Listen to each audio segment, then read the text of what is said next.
Welcome to game number 5 of the North America show match featuring Puppy Paul playing as the English versus Blade's Delhi Sultanate. And we've been playing 4 of the custom crafted maps that we've been seeing coming up in the community. But for this round, we had chat vote on what map they wanted to see, and they voted on MirrorRandom. So we've seen this in the map contest. This is exactly what it says, MirrorRandom. If you divide this right up the middle, it is a mirror image on both sides. And looking at this spawn here, we've got, it looks like a pond with a ton of shoreline fish. Here across the middle, it's kind of shaped like a pair of lungs or a pair of something. And we've got Delhi on this side. He's got his trees right next to him. Berries in front, nice for him. Now we say mirror, but the berries definitely have not spawned in a mirror fashion. We can say that. I guess it's not exactly, the main features are mirrored for the most part. So, you know, it's kind of a, it's close enough. It's mirrored. But anyways, Puppy Paul playing as the English and Blade playing as Delhi. And Puppy Paul's currently won 4 games in this show match. This is a play all 5 series, just for fun match. I asked these guys, they wanted to play some fun maps, do some games, and that's what's going on here. But I'm sure Puppy Paul would be happy to 5-0 this. Blade looking to maybe get a victory here in this series. We will see. Opening up with the Delhi on his mill, getting that wheelbarrow, and he does already have his sacred site, his mosque, researching the efficient production. 2 villagers on gold, 1 on wood. Over on the other side, Puppy Paul, he's got 4 on food, 5 on wood, and he realized that there was a pond here, and he has already trained a fishing boat. They did not know how the map would spawn. They weren't for They had to scout this, right? This is MirrorRandom.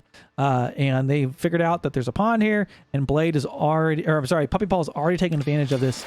And I'm just having like flashbacks to that 4 Lakes game where Puppy Paul took advantage of the water so early on here. So Blade not going for the water, but let's look at these sacred sites. He's got one right here in his pocket that could be pretty easy to pick up. And for Delhi, that's 150 gold per minute. There's 2 sacred sites on this map. So that's what he's going to be looking at. And yeah, sure, you could I guess build fish here, but like some well-placed towers here could actually deny a lot of this water. If you were to put a tower, you know, right up against this, or even like here, you know, it could be interesting. He's also fishing there with one of his villagers. But yeah, going for a little bit more of a boomy opening there for Puppy Paul. Blade looking like doing a more pretty much traditional Delhi opening. 7 on food, 2 on gold, all new villagers going to wood. Lots of sheep, 11 sheep right there. So he definitely got the lion's share of the sheep, that's for sure. He got the sheep share of the lion's share. Yeah. Okay, so what could happen next? Puppy Paul, he did get a few sheep. Okay, so he's got some sheep coming back home. He has a little bit. Let's see, is Blade aging up? He is aging up with his Dome of Faith. Nice and close to his town center there. And he'll be able to probably get that Sanctity quite quickly as he gets a really fast age up time. He didn't slow anything down with a dock. Like, yeah, he could have gone with a dock, but he would have aged slower, got his Sanctity slower, and Sacred Site slower. So we'll see how this pays off, but I do think this fishing is going to be quite strong for Puppy Paul. Has Blade scouted it? I really hope for Blade's sake that this scout ran past here and saw that this was going on and at least is aware of it, because you at least got to know what your opponent's doing, right? Scouting is really king in this game, because if you see they've got an economic advantage, you got to do something either to punish that or to take advantage of them being greedy. Okay, so aging up, he's got new villagers rallied to wood. Currently 5 villagers on food. He did pull off some villagers to build that Dome of Faith. And for the English, this is a typical age up, training up that council hall. I don't think you can walk through here, right? No, I can't tell. Is that a crossing? I think you can walk through. It's hard to say. I think you can walk. I think you can walk across the middle. But I'll believe it once I see someone do it. I think you can, yeah. Okay, here we go. Now I talked about Blade could drop a tower. That's almost like exactly where I said, like, remember you could come across the middle and place a tower here. And that's what Blade's doing. Big brain there, and he is in the next age. Puppy Paul, not yet. Still has quite a while till he gets into the next age. So that outpost hopefully going to do some work for him there. Scout in the backline, providing a little harassment, training up the scholars into the Dome of Faith. You see, Sanctity will be coming in about under 3 minutes. As he gets more scholars, that'll come down even further. He needs to queue up these economic upgrades. I'm sure he's busy microing something at the moment, so you want to queue those as soon as possible with the Delhi Sultanate. Okay, so he was able to get that outpost built. There we go. Nice play from him there. Give him a little bit of zoning advantage there on the water, but plenty of fish on the other side. Puppy just retreats back. It's not a big deal for him. There are so many fish. Basically, this entire damn pond is covered with shoreline fish on every bit of shore. Let's see what's in the corner. More shoreline fish. I almost wonder if might as well put some deep water fish in there. Okay, Puppy Paw has reached the second age. Let's look at the villager count right now. 21 for Blade, 27 for Puppy Paw. Thank you, Mao, for the raid of 5 here. Welcome to the show match. This is game number 5 of Puppy Paw and Blade. Okay, so we've got a palisade wall being built here on the left side with the Delhi archers. So, of course, they can build walls. He does have a scholar garrison inside there, but is not currently training anything. So, I don't know. That scholar might be better suited chilling out there in the mosque. But that tower was built. It hasn't really denied anything. There's just, I mean, 500, 1,000, 1,500, 2,000. There's so much food available on this opposite shore that he is okay for now. And we've got a scout harassing the archer right now. He could take this. I mean, he should have pretty safe control of this sacred site if he can finish this wall. That being the key term. If he can finish it. Oh my gosh, Puppy Paw doing... If you ever play against Puppy Paw on a water hybrid map, kind of like we've seen here, he did this earlier on Four Lakes. He likes to go for 2 TC. Look at this. He's right up against the water, going to be tanking the shoreline fish, and his economy is just going to be booming away yet again. Greedy plays, greedy plays. And we've got the blacksmith being dropped down. 2 blacksmiths for the Delhi Sultanate. As soon as he gets Sanctity in, he really needs to get the Scholar out of this archer range and into here. Just get Sanctity as fast as possible. But now, okay, he's going to eject him. Go take it. That's a good thing. And I don't know. Part of this could be the fact that Puppy Paw, you know, he's been doing very well in this series.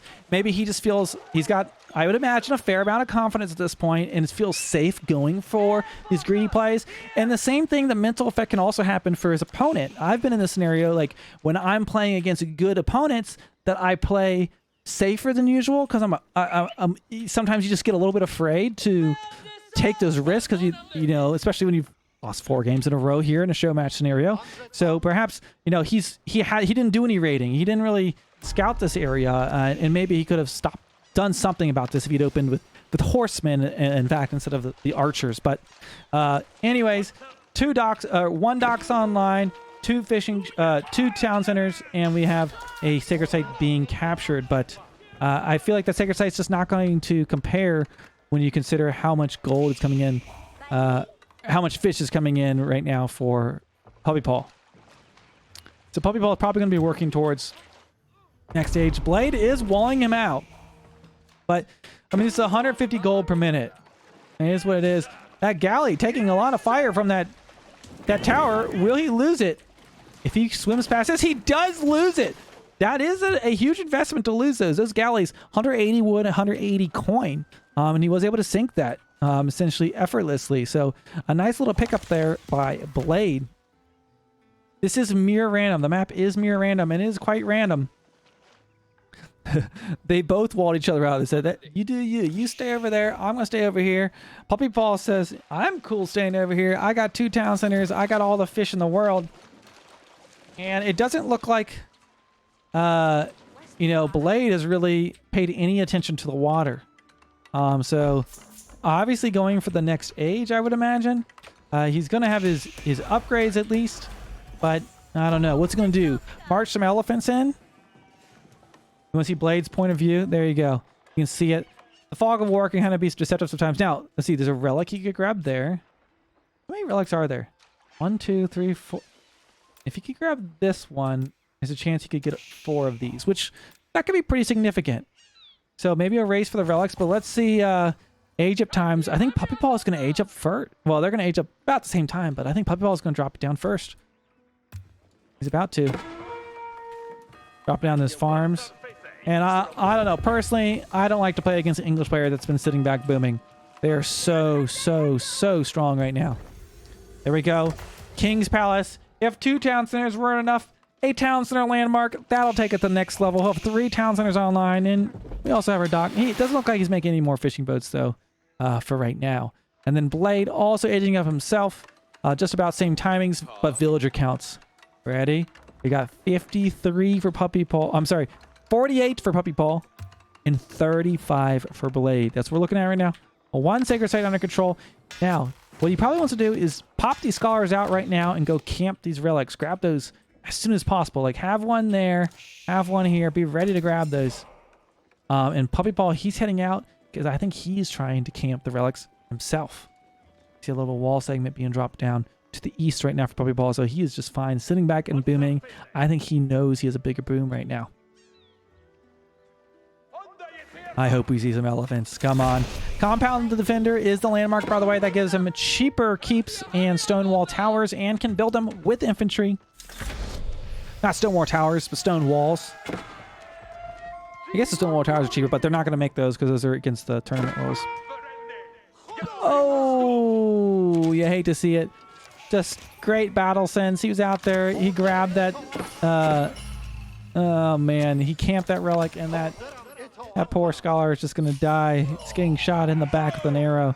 Okay, but Blade is able to grab 2 of the relics as of right now. And I like to, a little tip for you, bind your scholar monk hotkey.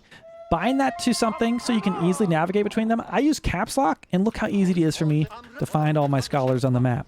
Highly recommend it. I like caps lock for it, but it's easy to pick up those relics. It'll really help you in that early age 3. Okay, we got an elephant out on the field. Okay, here we go. Let's see, there's 1 relic here. Okay, 1 has been deposited. So 2 deposits. That's 200 gold per minute plus the 150 from there per minute. Okay. We've got some man-arms. We've got an elephant. Looks like there's a few longbows at the side. I have a feeling both these players are sitting back, but Puppy Paw sitting on 3 TC. I don't know. Blade's going to need to drop one of his own if he's going to match this. He's got a lot of res in the bank. He's got a lot of wood. I wonder what his plan is right now. Does he have a plan? That's the better question. A market is online. Some trading would be clutch. Set up some trade routes. Maybe that could be a sneaky little thing he could do, but I don't know. Okay, here comes that elephant. He has something to say for those longbows have done a good job. They valiantly defended this relic, but I don't think they're going to be able to defend it for much longer. Scholars coming on up. And man-arms moving on in. I heard Blade doing some trading back at home, and he is queuing up some units. Are they elephants? Yes. Yeah, elephants and man-arms. It's a beautiful day. Oh, classic Delhi. He's queuing up new scholars, and they're picking up the relics. I love it. Love it. And the longbow trying to get some shots off on that scholar, but they are going to meet an untimely death there. Man-arms not messing around today. Now he has that compound defender. Will he build any stone walls or some keeps? Man, this villager count is what really worries me. 44 for Blade, 74 for Puppy Paw. Trade with what? He could trade to this market right here, which he's got trade posts, which he has secured. Here comes, oh my gosh, if he hits some raids, I mean, honestly, Blade cannot afford to lose a single villager right now. And okay, his scout ran past. Did he see it though? Did he see it? Scholars and elephants moving up. Uh-oh.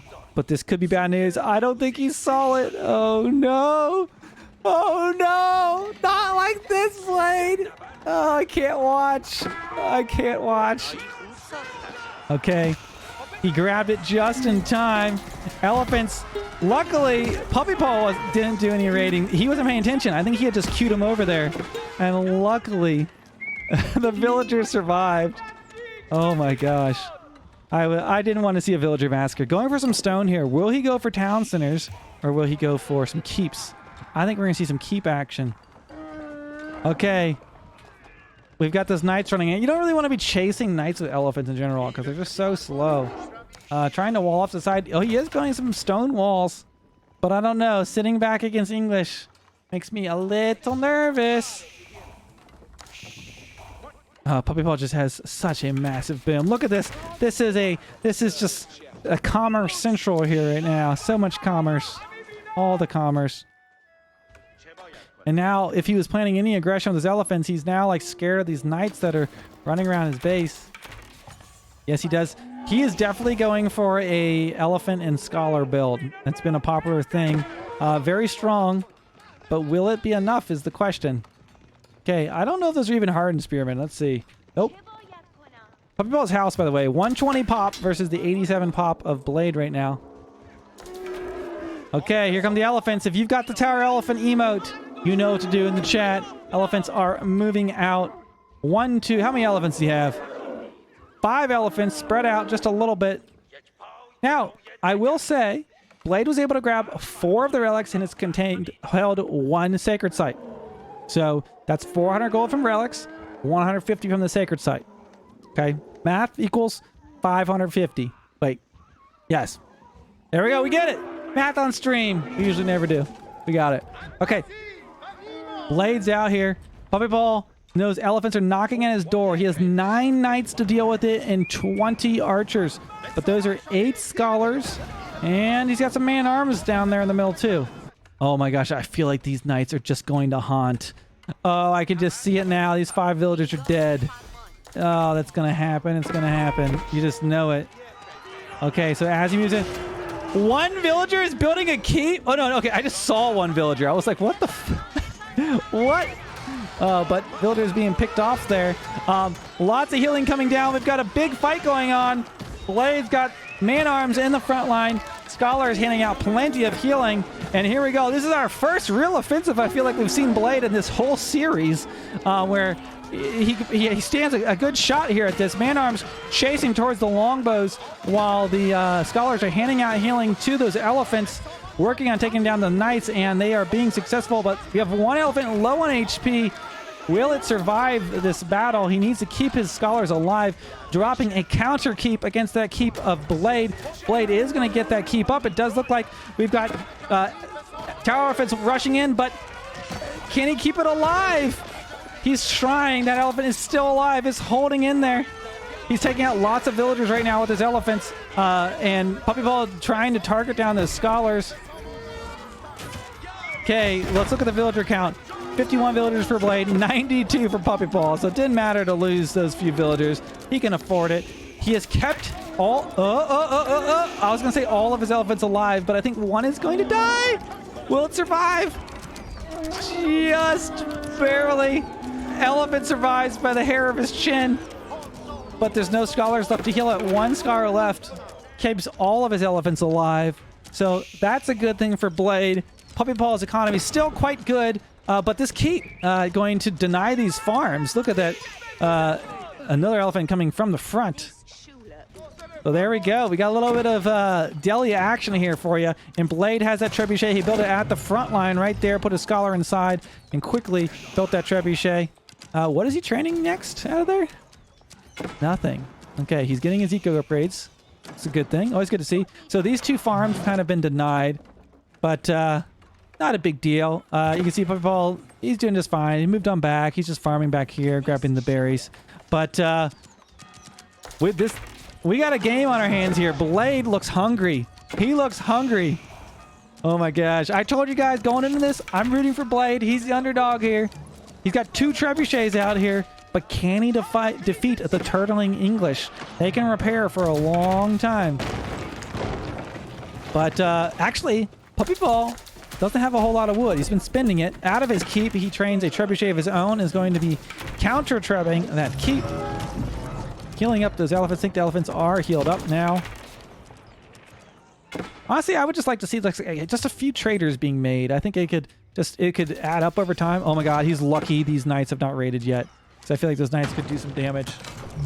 Okay, there you see that keep taking some damage. Puppy Paw, I saw he was low on wood. Is he going to be able to keep this up? Haha, no pun intended. He's got 35 villagers chopping wood, so that's the deal here.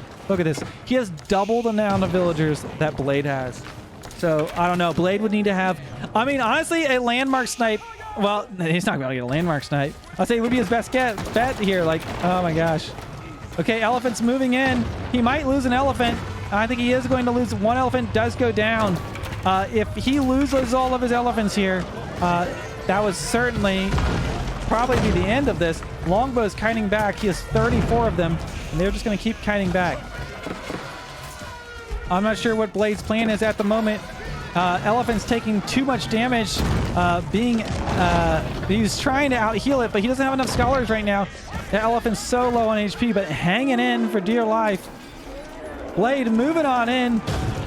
He's taking out the town center. Can he get it? I think he's going to. Town center goes down. He does get the elephant, but he loses an elephant on the front line. Blade making an elephant charge, but I'm just nervous that these longbows are just slowly picking off the army. Scholar's doing a good job of hiding underneath the elephants, and he's starting to corner them. Nowhere to run for these villagers right now. They could run inside this keep. That's about it. He does have a... I'm sorry, not a keep, but that town center and that town center. Pull that tire elephant back. He's got 22 HP. Down he goes. Chasing the longbows. And he is going to take out the council hall. Look at that. Council hall's going to be going down. He has 5 trebuchets. So Blade's doing something here, but will it be enough? If he could wipe out this longbow mass, let's see, where's his archery range? There's one archery range here, some stables. I don't know, this is awkward. This is awkward, but Blade's doing something. Oh, villager pull. Oh no. Those trebuchets could do so much damage. Those are 5 trebuchets, which are going to get wiped out by measly villagers. Oh no. 2 trebuchets down. 1,000 wood gone. 3 trebuchets down. Puppy ball taps out. Puppy ball taps out. Blade takes the victory in game number 5. Blade pulls off the win against Puppy Paw at the last moment. He snipes. I wasn't even paying attention. He was sniping the landmark. I'm looking at the trebuchets. He got the landmark snipe. It wasn't a tap out. Blade gets a win in this Play All 5 series. And I told you he was an underdog going into this matchup. And he had half the number of villagers. And he was able to pull it off. Wow. What a photo finish for a show match there. That makes me so happy. I mean, no one likes a one-sided matchup. And yes, Puppy Paw did win 4 of the other ones. But look at this. Look at that villager count. Puppy Paw Blade takes a win. Oh, the elephants. That is just so much fun. Okay, guys, for you guys over on YouTube, hope you enjoyed this show match. Make sure to leave me a comment. Let me know what you thought about this series and some of these maps. And I hope to see you in the next one.